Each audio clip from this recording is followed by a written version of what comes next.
I'm Claudia Catania, and you're listening to Playing on Air.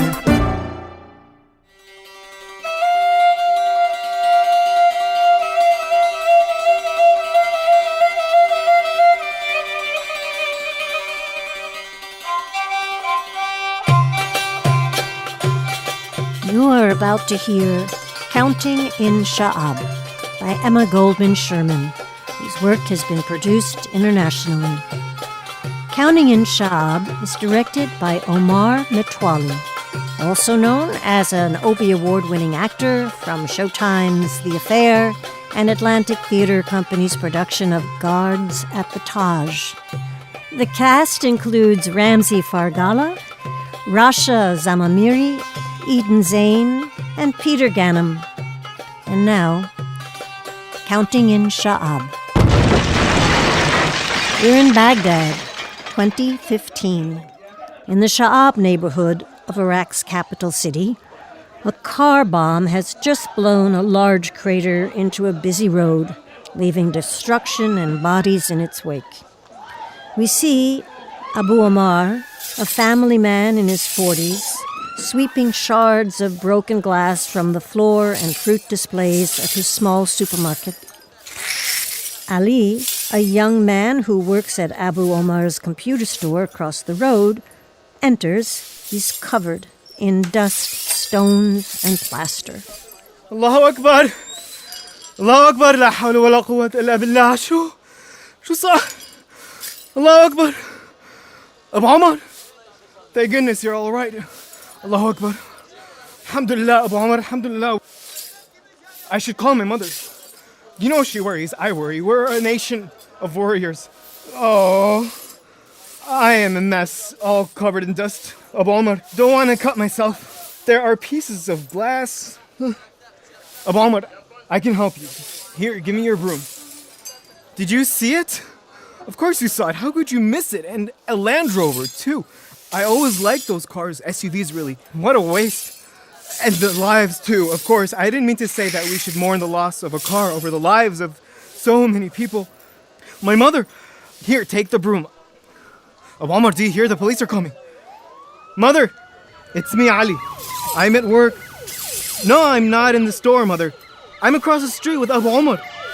Because, Mother, I'm fine. But there was a bomb, a car bomb. I'm fine. Abu Omar is fine. We're both fine. The store is not so fine. It was close, but you know something, Mother? I feel blessed. I feel as if it was close enough to be a great blessing. I was not harmed.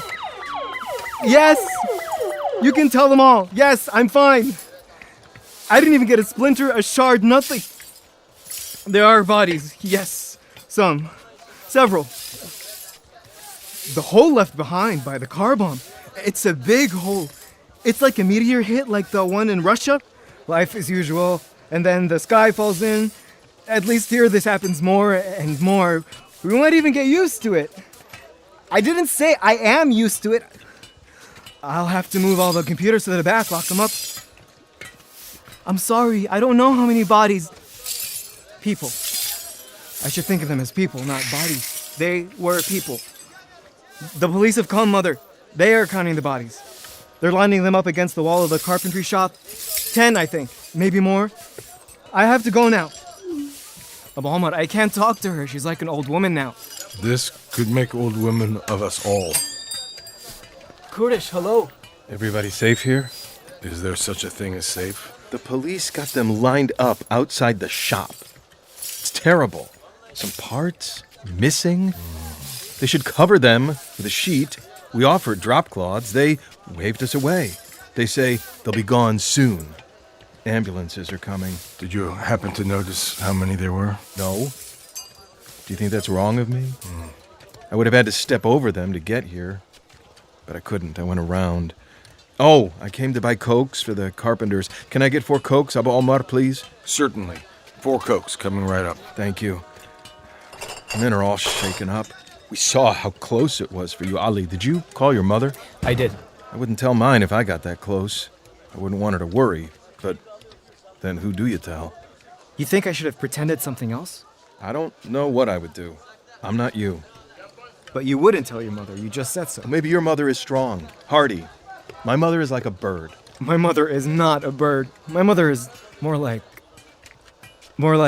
an American suitcase. You remember how the gorilla tries to destroy it? It doesn't open. It doesn't get dented. Nothing. My mother is an American suitcase. I can tell her anything. Good for you, then. You have a strong mother. Well, she used to be. Maybe now, the longer this goes on, the more is happening all the time. She's a bit more... I was standing right there where the wall ends. You see it right there? And right beside me where I was, there's nothing left. Nothing. A man was passing in a raincoat. I thought, who said anything about rain? But now I see the rain will come. He must have known. The man in the raincoat. They pulled him out of the crater just now. I think he lost a foot. Don't tell me this. I don't want to know anymore. He probably saved my life, that man. He was tall and wide, and his coat was heavy. And for a moment, I almost envied him, his coat. He doesn't get wet when it rains. Then the bomb hit, and I was thrown back, but he was gone. The side of the wall was gone. The door to the shop was gone. It is gone.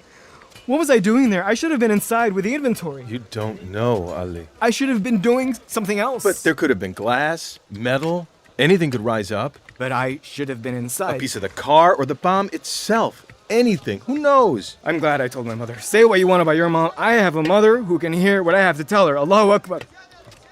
2 of them were Kurds.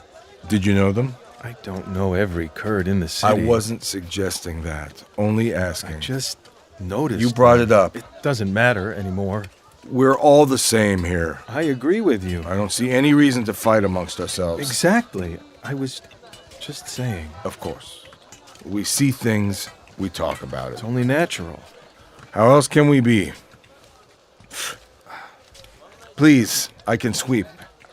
Ali, Abu Omar, you want me to go back to the store?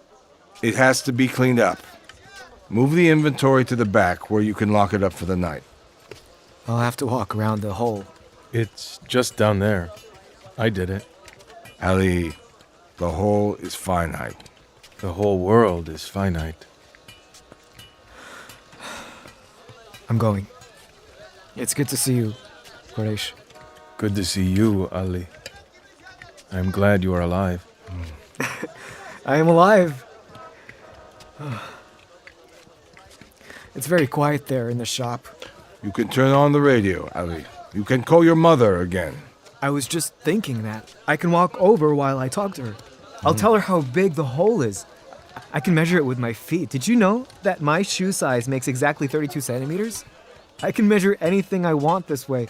The circumference of the hole? That is a good idea, Ali. Go, measure it. I am going. The men will be waiting for these. Oh, I thought... I know. I saw it too. We almost lost him. He isn't like his son, but he is who he is. I thought he would be... I know. I don't want to sound as if I don't love him.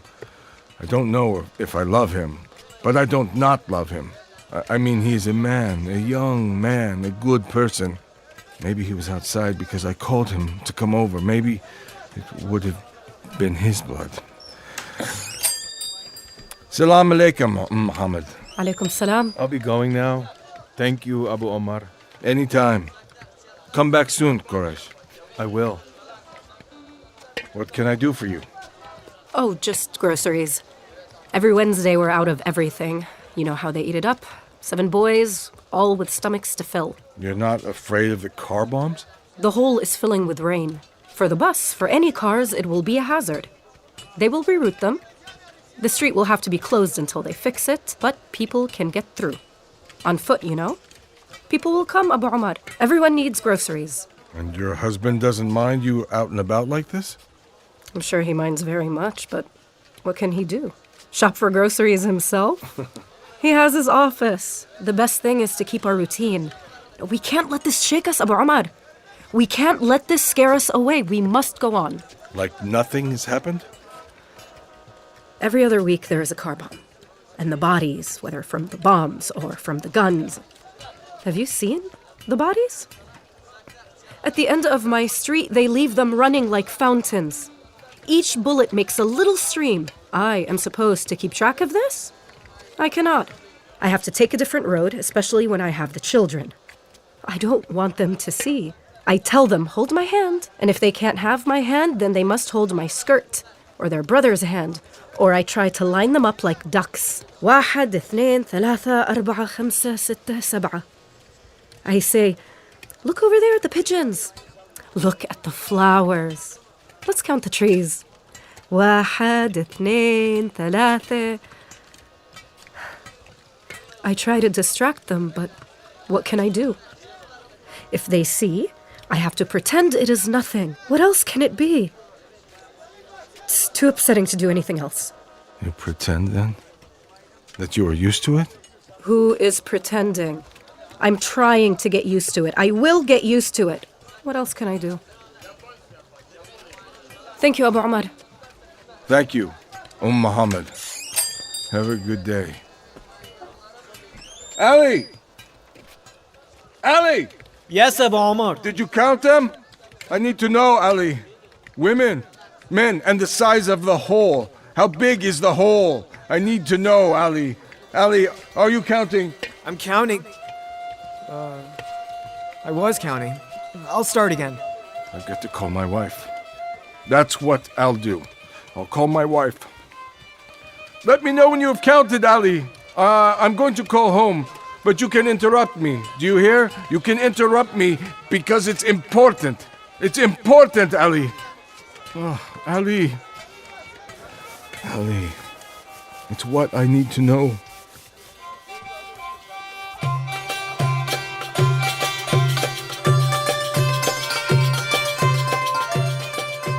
You've just heard Counting in Sha'ab by Emma Goldman-Sherman, directed by Omar Metwally.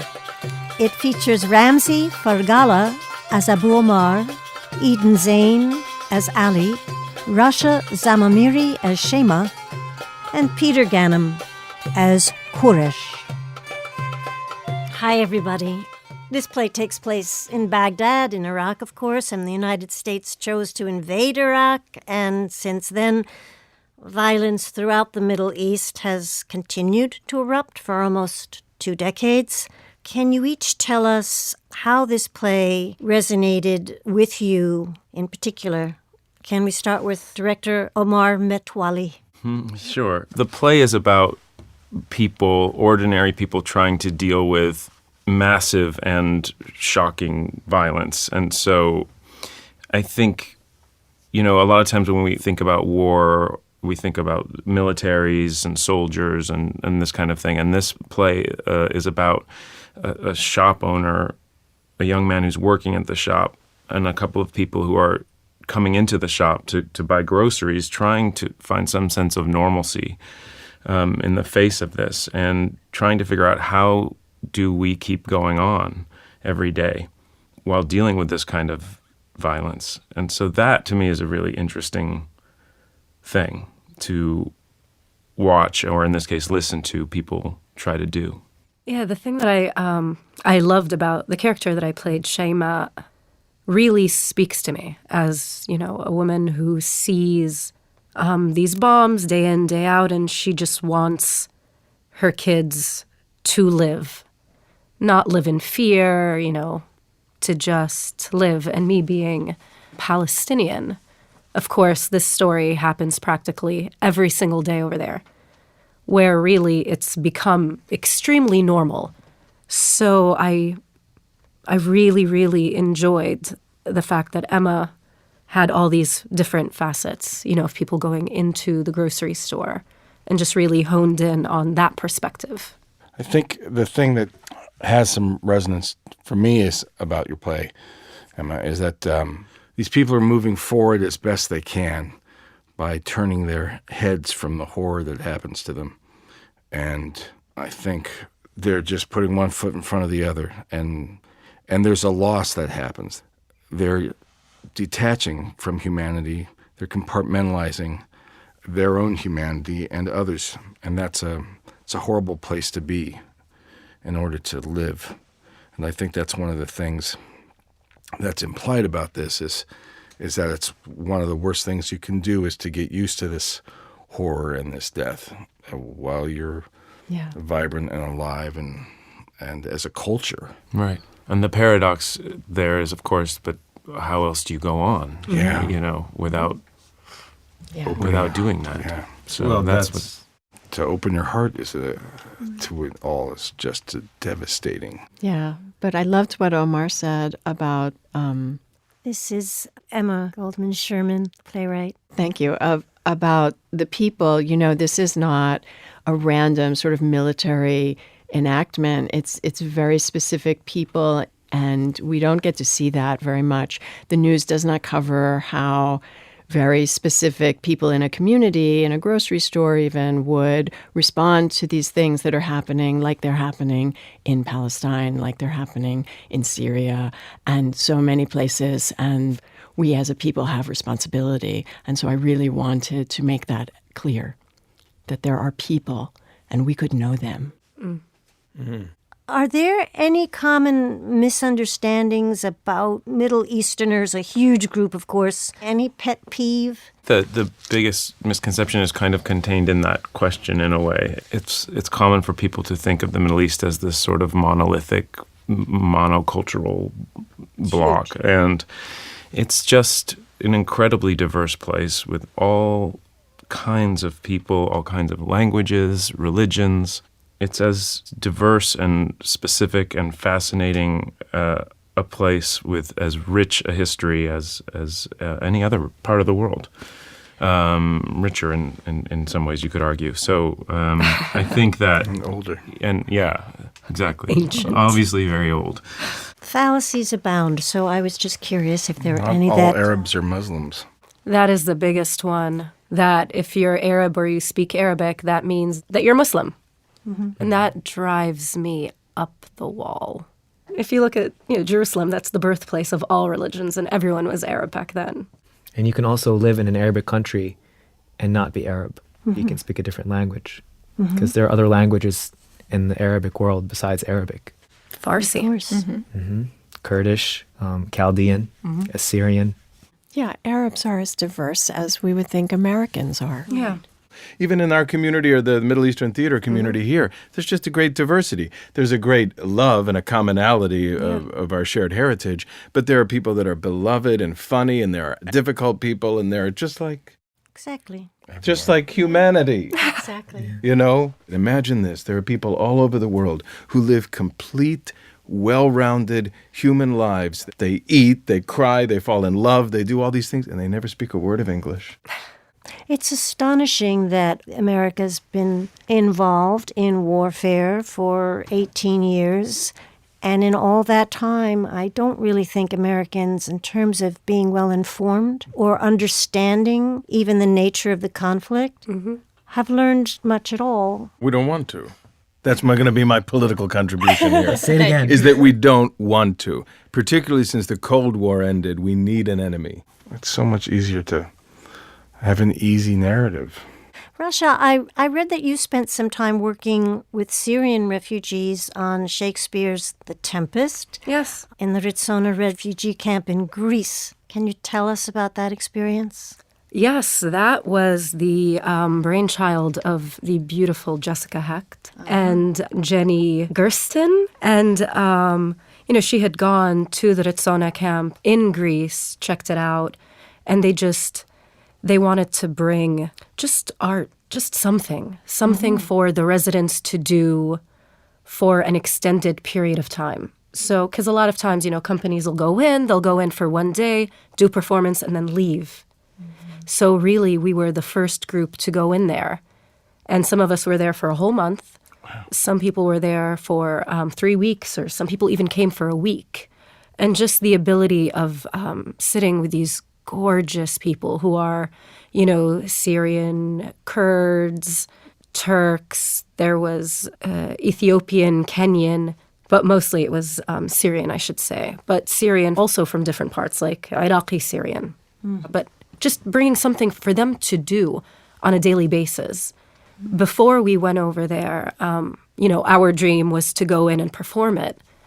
But then a few weeks prior to leaving, Jessica and Jenny, they decided rather than us going and performing in English, most in English and a couple of us in Arabic, that it was best to have the residents do it and it be all in Arabic.